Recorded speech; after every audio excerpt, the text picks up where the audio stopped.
नहमदुहु व नुसल्ली व नुसल्लिमु अला रसूलिहिन नबिय्यिल अमीनिल रऊफ़िर रहीम अम्मा बाद फ़अऊज़ु बिल्लाहि मिनश शैतानिर रजीम बिस्मिल्लाहिर रहमानिर रहीम।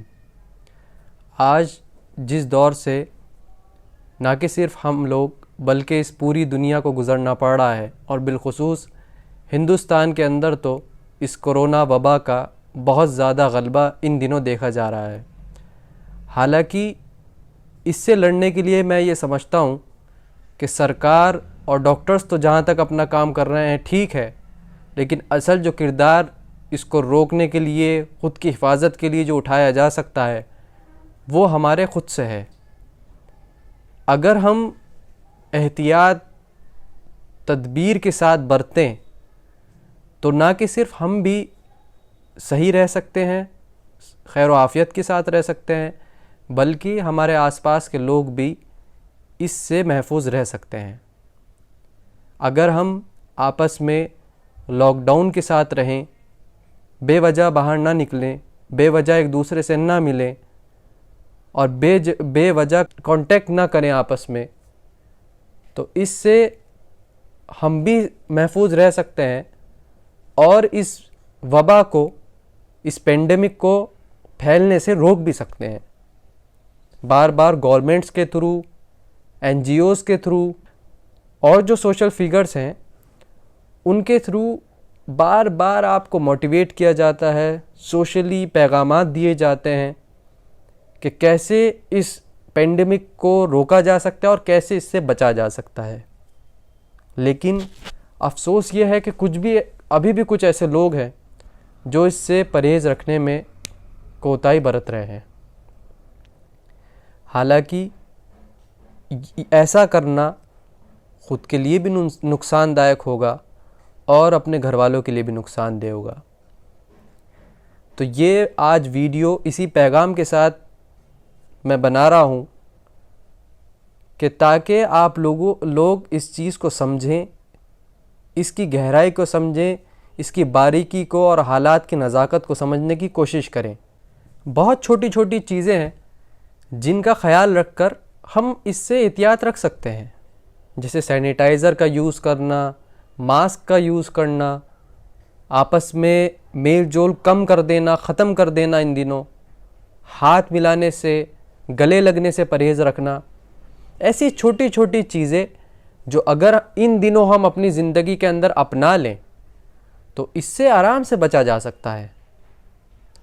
अच्छा, इस दौर के अंदर मुश्किल ये है कि सोशल मीडिया जहाँ तक एक पॉजिटिव मैसेज देने का काम कर रही है, वहीं एक नेगेटिव पावर भी इसके थ्रू फैलाई जा रही है अलग अलग वे के अंदर।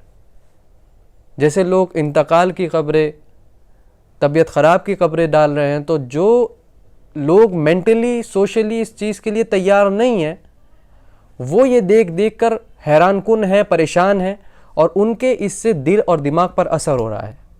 तो ये वो हालात हैं कि जब हमें इन चीज़ों से जितना हो सके परहेज़ रखना है।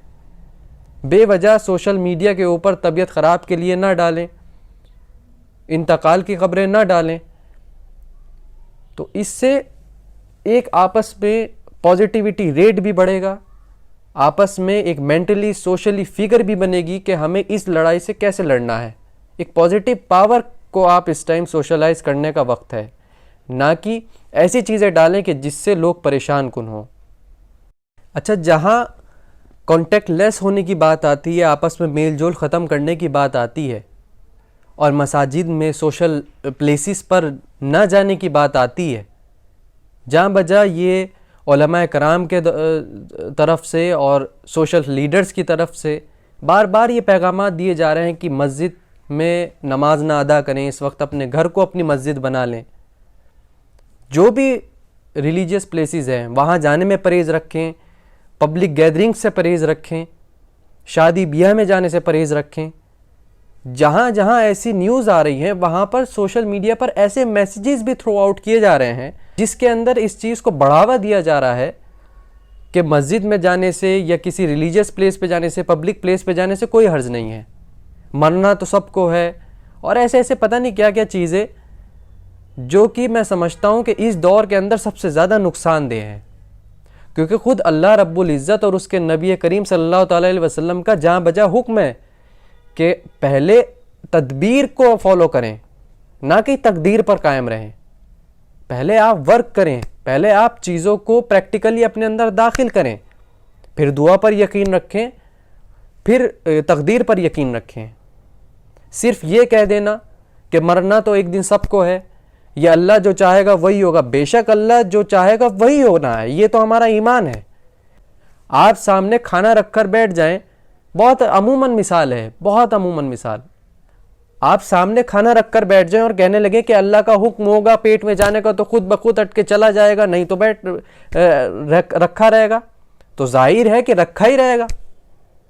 जब तक आप अपने हाथ, अल्लाह रब्बुल इज़्ज़त ने फिर हाथ क्यों दिए, ना देता हाथ, फिर तो आपको हाथ देने की, पैर देने की, आंखें, मुंह, नाक देने की जरूरत ही नहीं थी।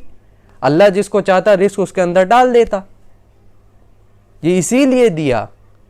और इस दुनिया को, ये तो ईमान में अंदर शामिल है कि ये दुनिया एक एग्जाम का प्लेटफॉर्म है। आपको आपकी प्रैक्टिकल लाइफ इसके अंदर आजमाई जाएगी कि आपकी क्या प्रैक्टिकल लाइफ है, क्या चीजें आप यहां करके जा रहे हैं, कल को उसका हिसाब किताब लिया जाएगा।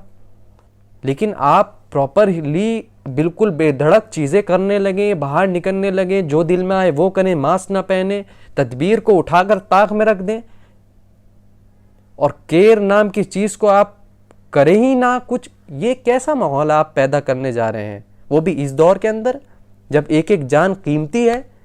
आप नहीं देख रहे हैं कि रोज कम से कम 5-10 खबरें आप इंतकाल की सुन रहे हैं, और हजार हाँ लोगों की तरफ से तबीयत खराब तो एक अमूमन बात हो गई है इन दिनों। फिर भी ऐसी मेंटलिटी रखना, ऐसी मेंटलिटी को प्रमोट करना, ये कहाँ की अक्लमंदी है।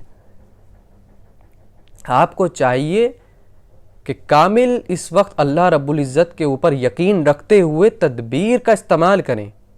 खुद नबी करीम सल्लल्लाहु अलैहि वसल्लम के पास एक शख्स आया, ऐसे जगह से आया कि जहां पर कॉन्टीजियस डिजीज फैली हुई थी। तो जब वो आकर उसने मुसाफा मिलाना चाहा तो नबी करीम सल्लल्लाहु अलैहि वसल्लम ने मना कर दिया कि नहीं, आप हाथ ना मिलाएं, मुसाफा ना करें। क्यों मना किया? आप इस बात की गहराई को समझें। ये तो सुन्नत बन गया नबी करीम सल्लल्लाहु अलैहि वसल्लम की कि ऐसे वक्त में कि जब एक से दूसरे को लगने वाली बीमारी फैली हुई हो हमारे इलाकों के अंदर, तो वहां हाथ ना मिलाना सुन्नत है। नॉर्मल डेज के अंदर हालांकि हाथ मिलाना सुन्नत है।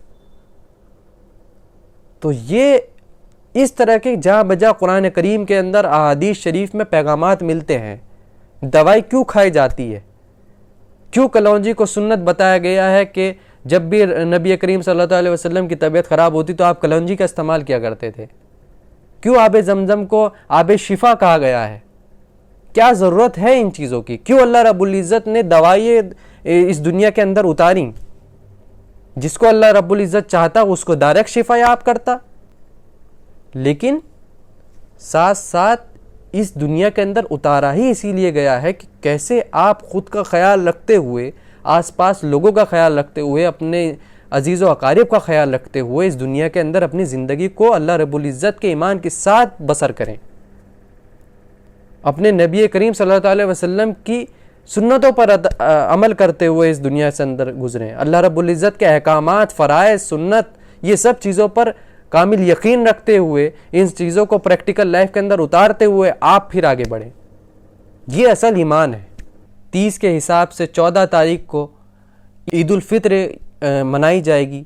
तो इसके लिए मैं ख़ास अपील करता हूँ कि अपने अपने घरों के अंदर रहकर ईद को सेलिब्रेट करें। एक दूसरे के घर जाने में बहुत परहेज़ रखें, बहुत परहेज़ रखें। और सिर्फ घरों में जाने से लिए नहीं, बाहर, घर से बाहर निकलने में भी परहेज़ रखें। ये सिर्फ घरों के अंदर रहने वाली चीज़ नहीं है। ये कोरोना, ये कोविड-19 एक ऐसा पेंडेमिक है, एक ऐसी कॉन्टेजियस डिजीज़ है जो सड़कों पर, अगर इससे इन्फेक्टेड पर्सन सड़क से गुजरता है तो जिस जगह से वो गुजरेगा उस जगह वो इन्फेक्शन मौजूद होता चला जाएगा। और फिर जब आपका उस जगह कदम पड़ेगा तो आप भी उससे इन्फेक्टेड होंगे। फिर जब घर में जाएंगे तो सब लोग उससे इन्फेक्टेड होते चले जाएंगे।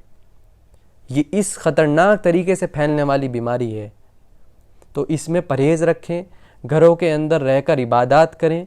ईद के ताल्लुक़ से एक अहम पैगाम हज़रत शाह आसिम कुद्दूसी अल-नौमानी दामत बरकातहू साहिब सज्जादा नशीन, दरगाह हज़रत कुतुब आलम शेख अब्दुल कुद्दूस गंगोही रहमतुल्लाह अलैह व दरगाह हज़रत शेख मोहम्मद सादिक महबूब इलाही गंगोही रहमतुल्लाह अलैह की जानिब से ये इस हक़ीर को आम करने के लिए दिया गया है कि जो लोग ईद मिलने के लिए ख़ानकाह के अंदर तशरीफ़ लाते थे हर साल गंगो शरीफ में, उनसे अपील है कि वो इस मरतबा ना आएँ, अपने घरों में रहकर इबादत करें, वहीं रहकर जो है ईद को मनाएं, सेलिब्रेट करें आपस में फैमिलीज़ के साथ, क्योंकि इस वक्त कोरोना और कोविड-19 का दौर है। इंशाअल्लाह हालात बहाल हो जाएंगे तो मुलाकात भी होंगी इंशाअल्लाह खैर आफ़ियत के साथ, लेकिन तब तक हमें परहेज़ रखना है, तब तक हमें आपस में एक दूसरे का ख्याल रखना है।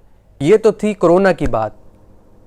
आजकल दुनिया के अंदर हालात ऐसे बन गए हैं कि एक तरफ़ा बुराई और एक तरफ़ा बुरी ख़बरें सुनने को नहीं मिल रही हैं। एक ख़बर फ़लस्तीन की तरफ से आ रही है जो हैरान कुन है, जो क़त्ल व गारत, जो जुल्म की इंतहा फ़लस्तीन के अंदर, मस्जिद अल अक्सा के अंदर, अल कुद्स के अंदर आज कल आम कर दी गई है, वो बिल्कुल हैरान कुन चीज़ है। तो मैं आप सब लोगों से अपील करता हूँ कि उन मज़लूमों के लिए, उन छोटे बच्चों के लिए, उन ख़वातीन के लिए, उन मासूम इंसानों के लिए जो इन मुश्किलात से जूझ रहे हैं, चाहे वो कोरोना की मार से हो, चाहे वो इसराइल की मार से हो, चाहे वो किसी और जालिम की मार से हो, उनके लिए दुआ करें कि अल्लाह रब्बुल इज़्ज़त उनको अपने हिफ्ज़ व अमान में रखे, चारों तरफ अमन और सुकून हो। इसी के साथ मैं आपसे इजाज़त चाहूँगा। वाखिर दाना बिल्हम्दुलिल्लाहि रब्बिल आलमीन। अल्लाह हाफ़िज़।